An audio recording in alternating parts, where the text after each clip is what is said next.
Hey guys, it's Jess, and in today's video I wanted to talk about orchid media.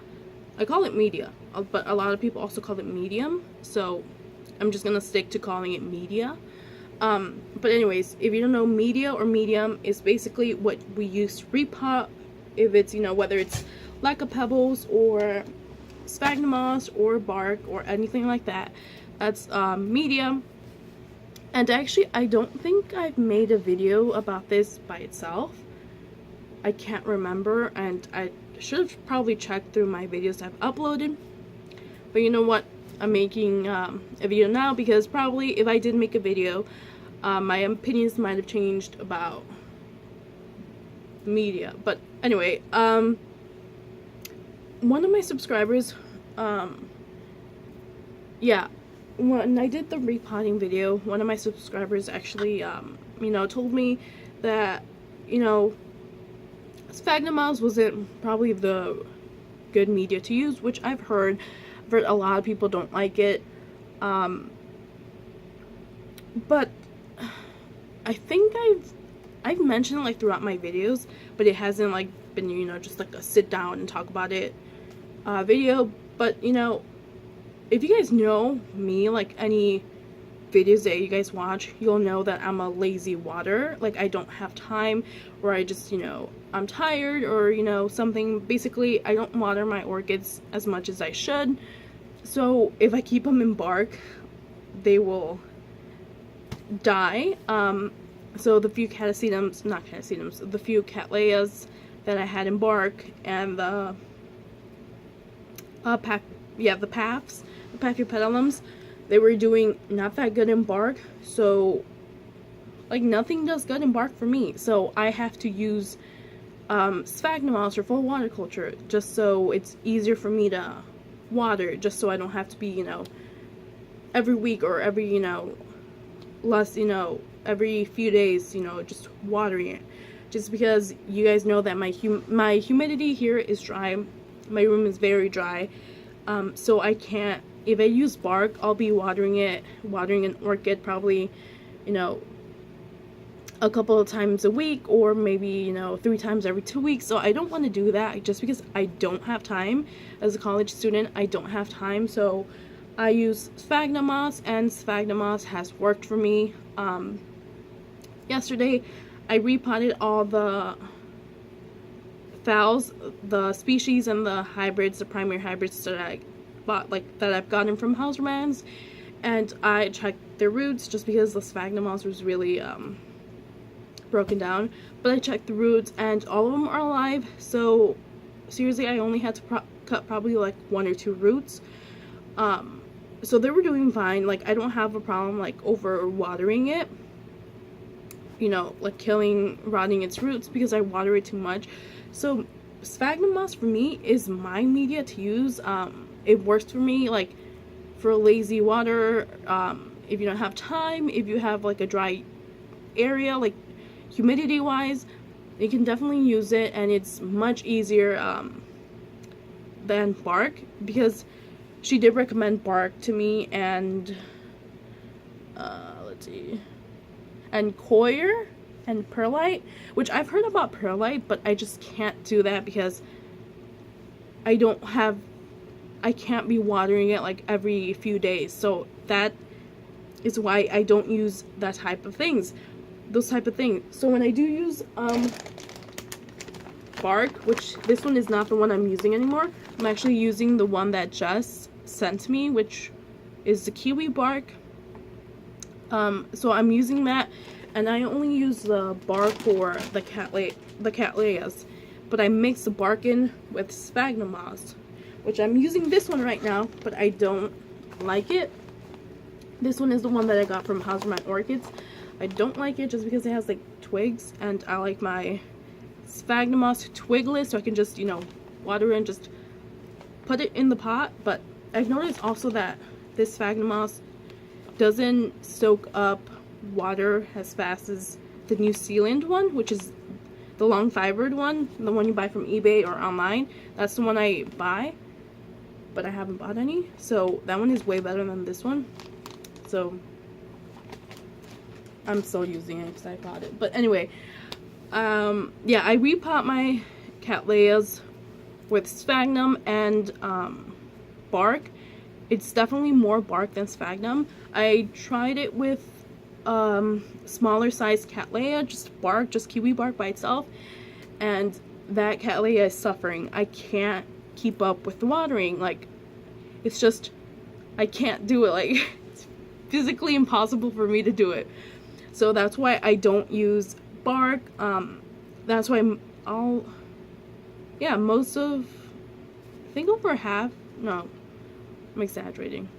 Well, half of my collection is probably in full waterculture or semi-waterculture, just because that is my way. That's easy for me to do, and I have hard water, so I mean, it's not hurting my full waterculture phalaenopsis or paths.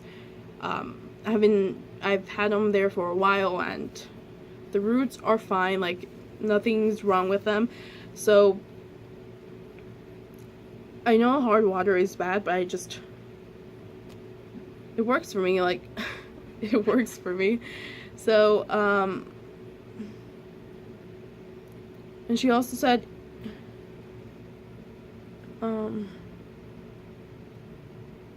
yeah, she said don't use sphagnum. Yeah, I know they do soak up salt, but again, that's like the sphagnum moss is my life. Like, that's how I live, knowing that I haven't killed my orchids yet. Yeah, and yeah, she also said that Ron McHadden, I don't know who he is, says that it's a tricky media for beginners to use, which I agree. Definitely, if you don't know how to water your whatever plant you have in sphagnum moss, you can definitely kill it.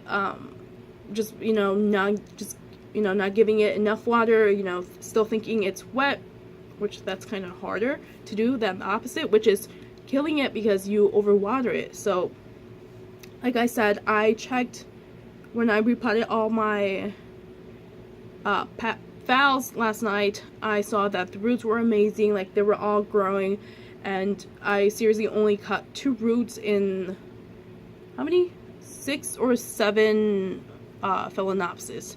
So that's really good, I think. I think I started getting them around, I don't even know, like May or June maybe? I don't know.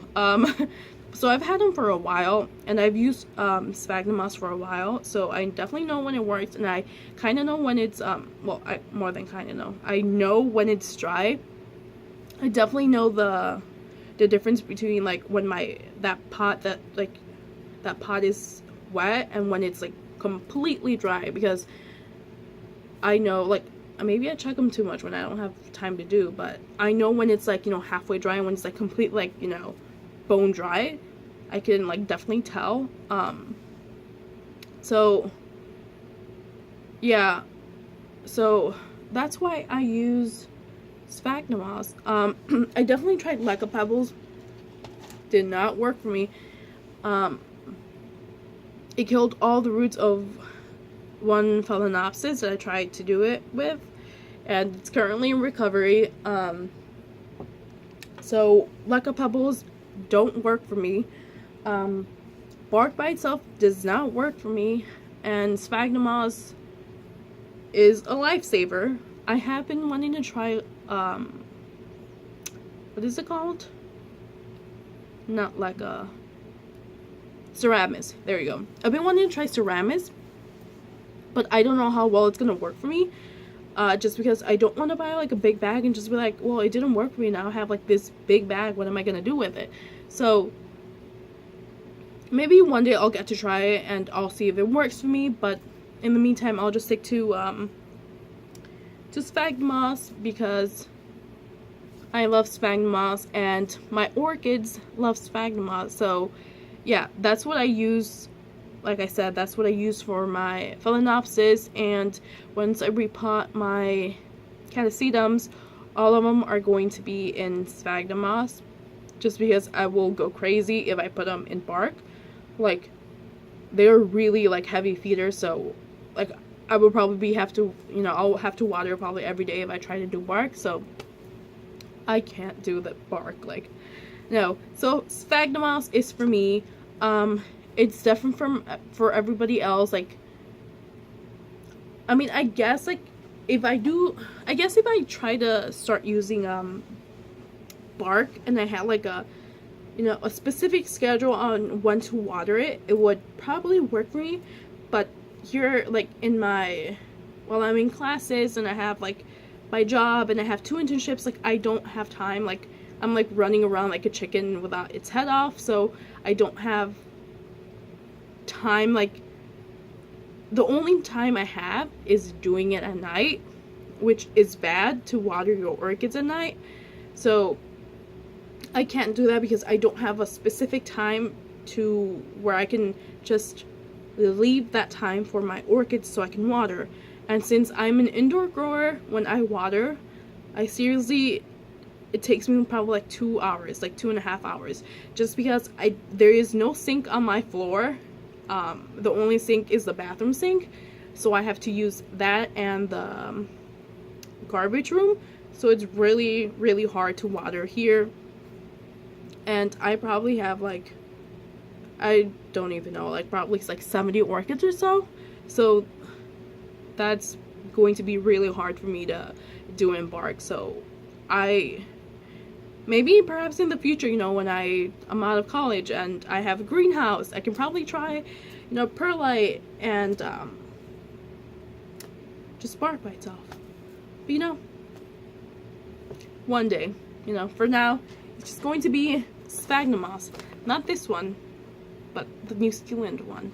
So, yeah, I wanted to put this video out there because, like I said at the beginning, I have probably talked about it like in different videos, but it's only been like, I like bark, well, not bark, I like sphagnum moss because of this, but it hasn't been like, let's sit down and talk about sphagnum. And I haven't been replying to comments, so I decided just to make this video to, I guess, reply to that specific comment, and also so other people can, I guess, know why I use sphagnum if they've been wondering for a while. So yeah, that's why I use sphagnum.